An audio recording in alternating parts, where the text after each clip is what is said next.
todos.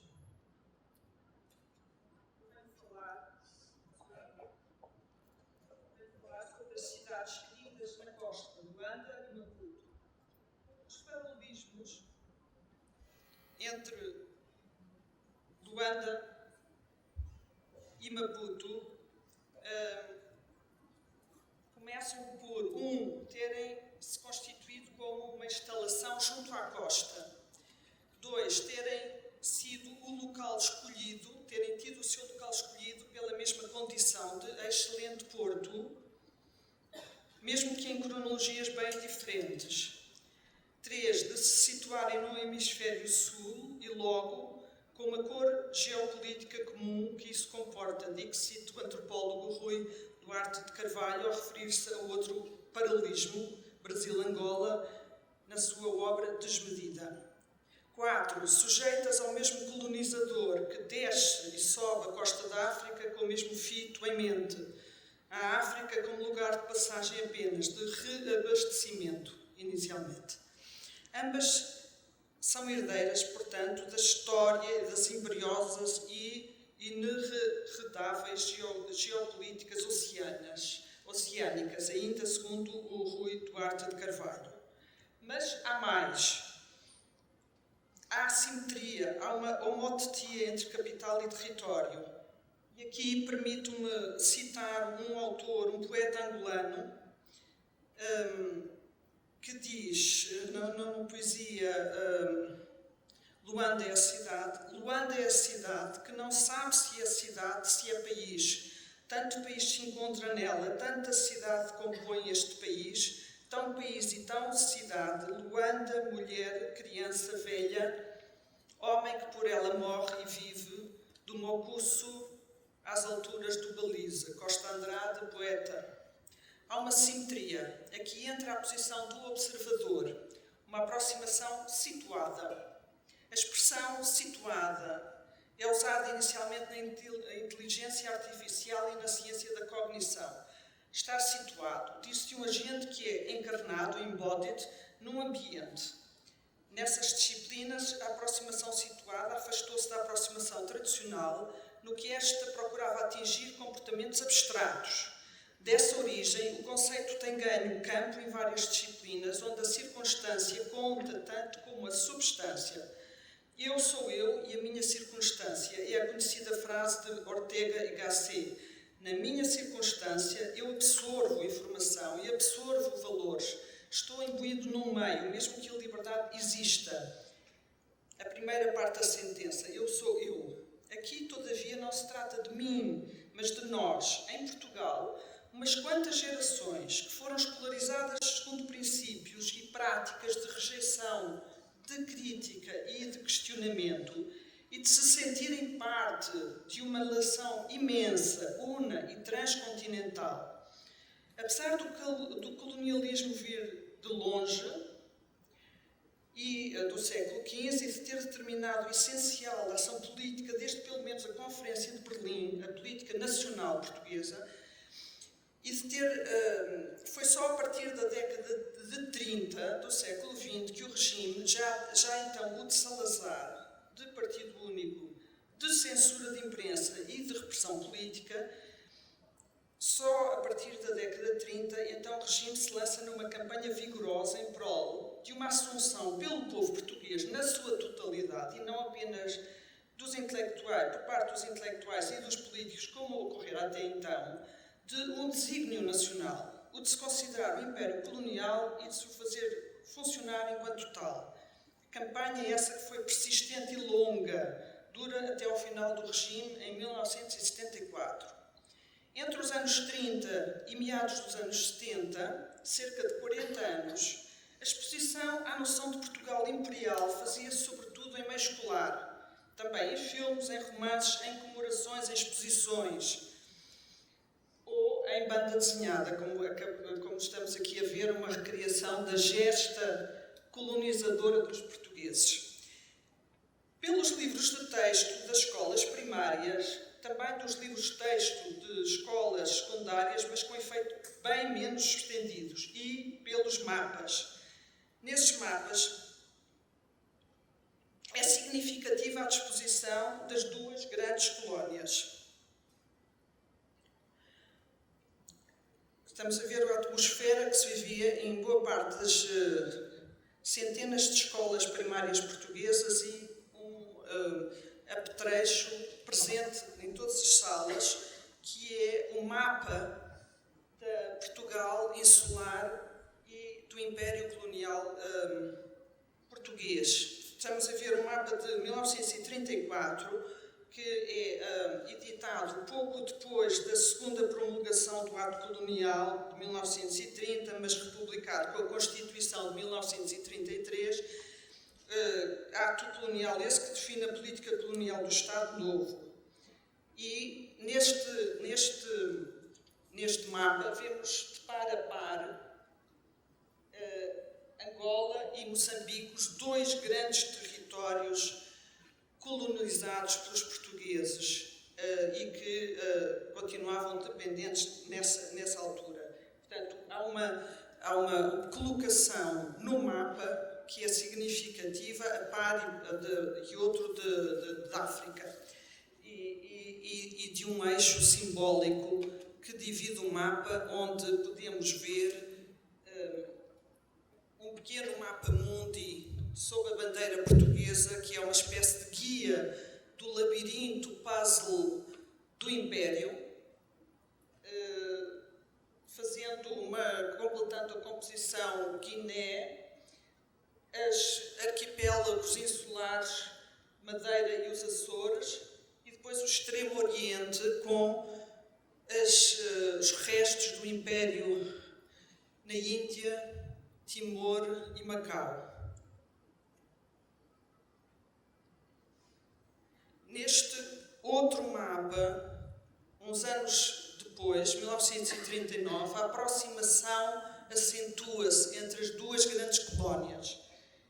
Há uma marcação vertical, Angola e Moçambique praticamente se tocam, sendo que todas as outras mais pequenas colónias se posicionam na parte superior do mapa, ocupando vastas zonas de oceano Atlântico, Índico, Pacífico.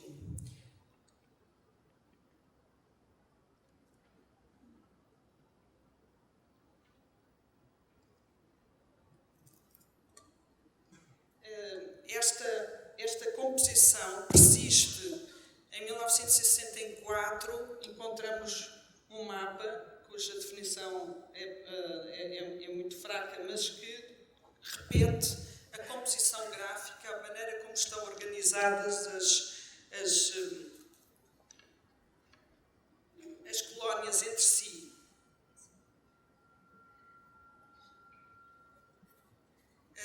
Outras disposições houve, como o Portugal continental ocupando a área central e determinante, como, por exemplo, uma dos anos 50, em que Moçambique e Angola ocupam posições diametralmente opostas num eixo oblíquo em relação à centralidade daquilo que se designava na altura Portugal continental. Ou um outro mapa designado Tugur como Portugal Imperial de 1941, onde Portugal ocupa o absoluta devant de la scène, e em que as colónias aparecem como uns pequenos acessórios subdimensionadas e em que Moçambique e Angola invertem a sua posição relativa como pequenos acessórios da mãe pátria.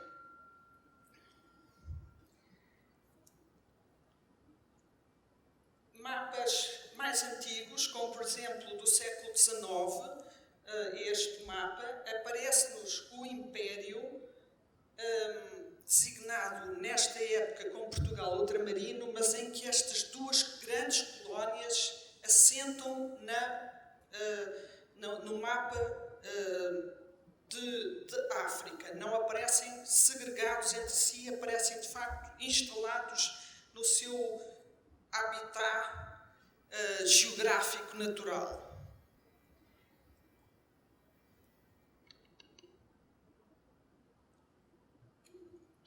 Portanto, os exploradores que, a seguir à Conferência de Berlim, se ocupam em percorrer de costa a costa, procurando estabelecer os caminhos e as possibilidades de exploração do território do hinterland africano entre Angola e Moçambique,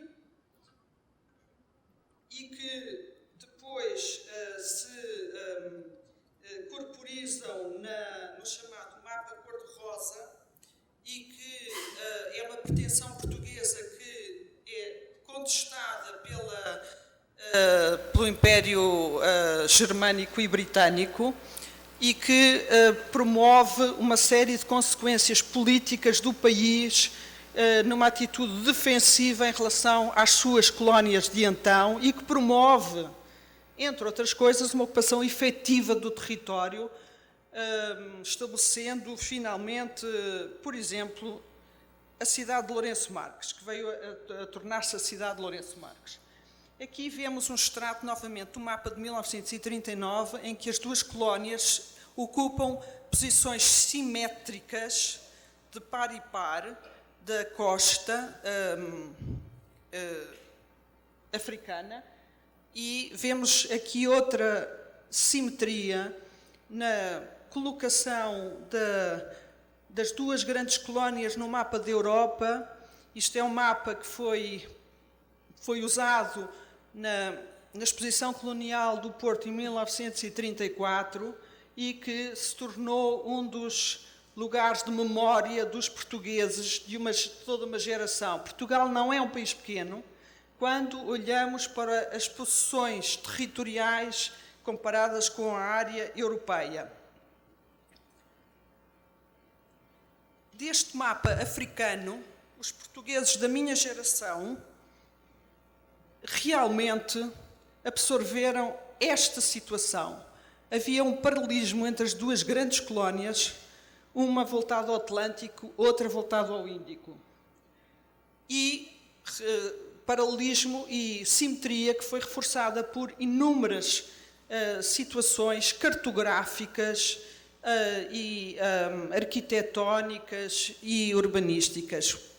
Por exemplo, vemos aqui dois mapas da Força Aérea Portuguesa, já em teatro de guerra, já na altura das guerras coloniais, representações simétricas e paralelas dos dois territórios. Ou uma ação de memorialização dos mortos na Primeira Grande Guerra, onde estiveram ativos não apenas portugueses da área europeia, como indígenas nativos dos vários territórios ultramarinos. E houve uma construção que foi inaugurada em períodos muito próximos entre Lourenço Marques, da então Lourenço Marques e de Luanda, de um monumento aos mortos, aos caídos, tal como em França se fez de uma maneira sistemática e que em Portugal se fez também bastante no interior do país, em muitas cidades e vilas onde morreram imensos soldados portugueses e não se sabe quantos soldados africanos ao serviço de Portugal e ao serviço das forças aliadas. Portanto, ou seja, as vistas de Lisboa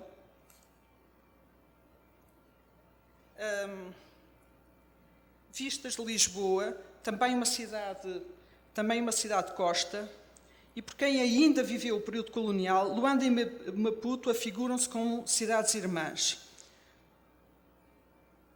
Segundo Albuax, a memória coletiva é o produto contingente de um determinado grupo social num determinado momento histórico. A memória coletiva debate-se agora com a história. Quem e quando procura traçar uma história? Falo com a carga toda da memória coletiva. parte para a historiografia e seus propósitos objetivos e universais com um lastro, exceto se a sua data de nascimento seja próxima de 1974. Um hiato temporal muito curto separa duas gerações, com memórias coletivas antagónicas.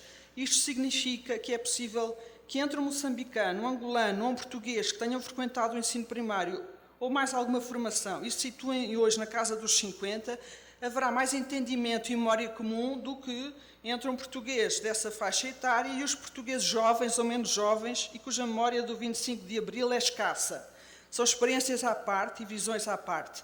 Já vimos porquê. Estudava-se geografia e história de Portugal e das colónias. Sabia-se os rios, os produtos da terra, as riquezas, os caminhos de ferro, os portos. O Império Colonial é, porventura, um tema da história de Portugal que Pierre Nora designaria por lieu de mémoire. Cidades vividas, cidades lidas. Luanda e Maputo, ou Luanda e Lourenço Marques, na pena de Pepe Tela e de Alexandre Lobato. Ambos procuram um retrato, um portraiture de cidade. Importa ver que iconografia, que período, que seleção eles fazem.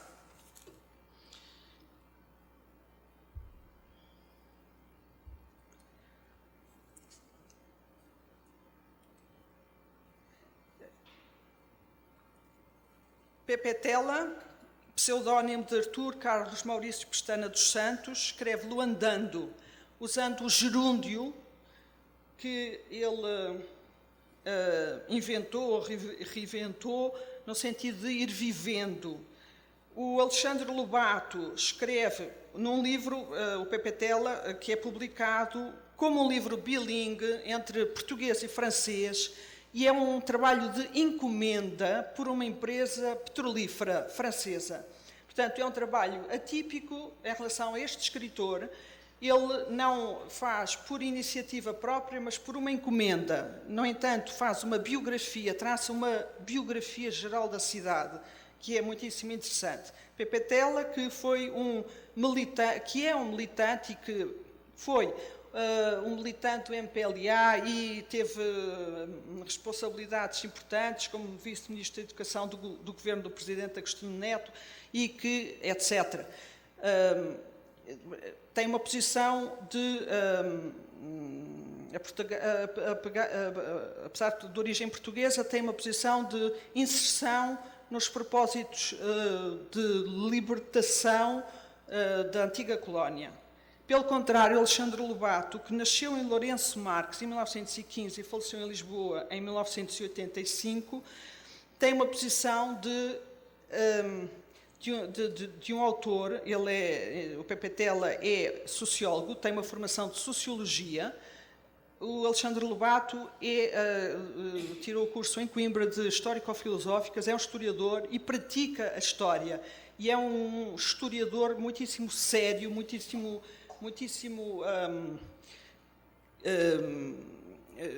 rigoroso e é um grande estudioso de Moçambique, não só de então Lourenço Marques, mas da ilha de Moçambique e também da Índia, da chamada Índia portuguesa. Ele é redator dos Serviços Culturais do CTT, ingressa nos quadros do Ministério do Ultramar em 1955, onde será bibliotecário, inspetor do ensino, catalogador da Escola Superior Colonial, secretário e vogal da Comissão Executiva da Junta de Investigação do Ultramar, chefe da segunda repartição da Direção-Geral de Ensino, redator do Secretariado Nacional de Informação e é, entre 61 e 65, parlamentar por Moçambique. Finalmente, é diretor interino do Arquivo Histórico de Moçambique e é um dos iniciadores e organizadores do Arquivo Histórico e continua a viver e continua após a independência. Ele escreve esta obra chamada Lourenço Marques Chilinguine significando o lugar dos brancos, e tendo eles duas posições opostas e com uma diferença, uma obra, o Luandando é de 1990 e o Chilinguine é 20 anos mais cedo. Havendo esta diferença temporal e este diferente posicionamento, também existe este objetivo de fazer um retrato de cidade, por iniciativa própria, no caso do Alexandre Lobato. Fica incompleta, ele só publica o primeiro volume, que é a chamada parte antiga. E é muito curioso nós compararmos a maneira como eles tratam a cidade. Pepe Tela começa o livro com a aproximação dos portugueses, visto a partir do sujeito que está na terra e que vê aproximar-se dos estrangeiros, de uma forma muito inquieta, muito angustiada, vê aproximar-se dos estrangeiros, que são os portugueses que chegam. O Alexandre Lobato faz uma visita, que também é uma aproximação, mas somos nós que chegamos ao local. Nós é que começamos a aproximar-nos da costa, vindo do mar, e começamos a aproximar. Nós somos os que chegam, de uma maneira já completamente pacificada, atemporal e encantada. Ele é um apaixonado da cidade e começa a revelar a paixão pela cidade. Ambas as cidades têm obrigatoriamente a necessidade de fortalezas, de fortificações, porque não apenas contra os locais, mas contra os ingleses, os austríacos, os franceses, os holandeses, recebem a mesma religião. Do lado esquerdo vemos uma imagem de Luanda, do lado direito, do lado esquerdo perdão, as imagens do lado direito de Luanda. A mesma baía, a mesma local geográfico particular que promove a fixação de embarcações de abastecimento, a aproximação de quem chega, no caso de Luanda, e que está em terra a ver chegar, uma série de peças cartográficas que o Lobato reproduz, pela dificuldade de instalação inicial de Maputo.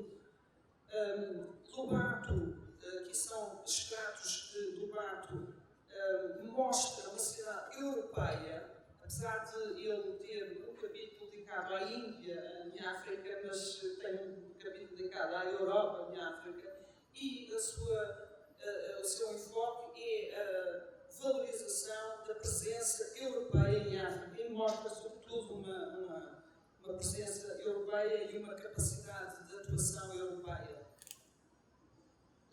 Espaços públicos tratados, as pessoas que surgem retratadas na sua obra são muitas vezes europeus, são sobretudo europeus, havendo também alguns indianos, mas poucos africanos surgem nas fotografias que são incluídas neste livro. Curiosamente, ele apresenta algumas situações de interiores, coisa que o sociólogo Pepe Tela nunca faz, interiores. Ele interessa-se pelos materiais, pelas texturas, pelas formas, tem uma relação com a matéria que é muito sensível e que se nota na maneira como ele escolhe as suas peças gráficas. O Pepe Tela inclui um mapa da cidade que tem a curiosidade e tem o interesse para nós de ter os nomes das ruas, das novas ruas, novos nomes de ruas, enquanto que o Chilindwin inclui apenas mapas históricos, não inclui a atualidade. Como disse, ele fez só a primeira parte e desconhece porque ele não chegou ao período contemporâneo. O Pepe Tela também mostra a cidade moderna, contemporânea, se quisermos chamar, entre aspas, europeia, e exemplos de edifícios singulares, mas o seu interesse está sobretudo noutra coisa, tá? Ele aqui começa a mostrar a arquitetura moderna, mas na sua inserção difícil e violenta num tecido histórico existente ou num envolvente pobre.